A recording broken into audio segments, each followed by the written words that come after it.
This final model loading tutorial demonstrates how to save mesh data as binary files.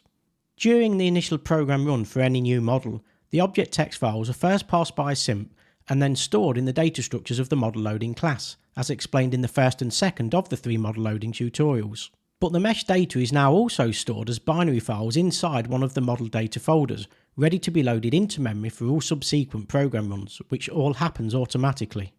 The advantage is that for relatively large object file sizes, loading mesh data from binary files is extremely fast in comparison to the initial parsing process. I'll now demonstrate how to use the model loading class to initially make Assimp load the mesh data, followed by loading that same data from the binary files created. The first thing to do is to create 2 new folders inside the release folder, namely the model data 5 VBO folder and the model data 1 VBO folder, but note that the folder names need to be exactly as I've named them, unless you decide to change them within the write and read model files functions. If we now run the program to load a new model by using either of the 2 combined meshes options, we can then see the binary files appear inside the relevant model data folder. The console window displays 0 for the detection of each of the binary files, and so then confirms that no usable binary model was detected.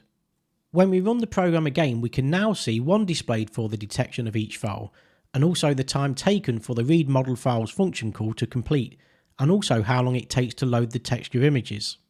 To force Assimp to reload a model, which you'll need to do whenever you've made changes to a model in Blender or whatever 3D modelling software you are using, you just need to delete any of the written files for that particular model, and then during the next program run, it'll be detected that not all the files exist, and therefore perform the initial Assimp model loading process.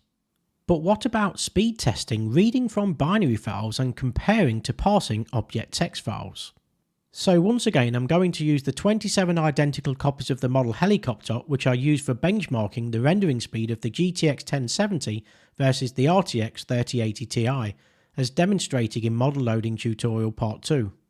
And here are the results for the total time to both process the mesh data and also load the texture images.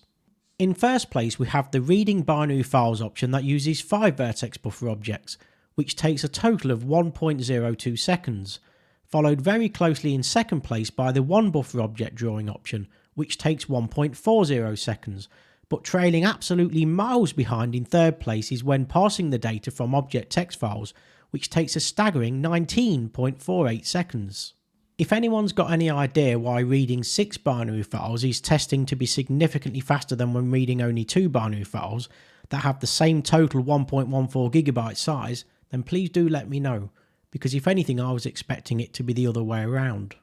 Finally, I'll just quickly explain some of the changes that I've made to produce this extra functionality of being able to write and read mesh data as binary files.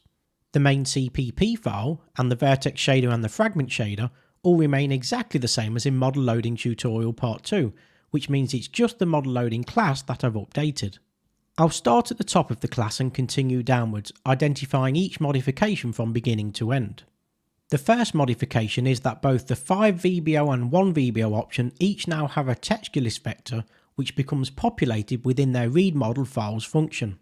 Within the class constructor, Assimp's importer read file function has been moved from the class's load model function, and the load model function itself has been moved to the configure draw calls function.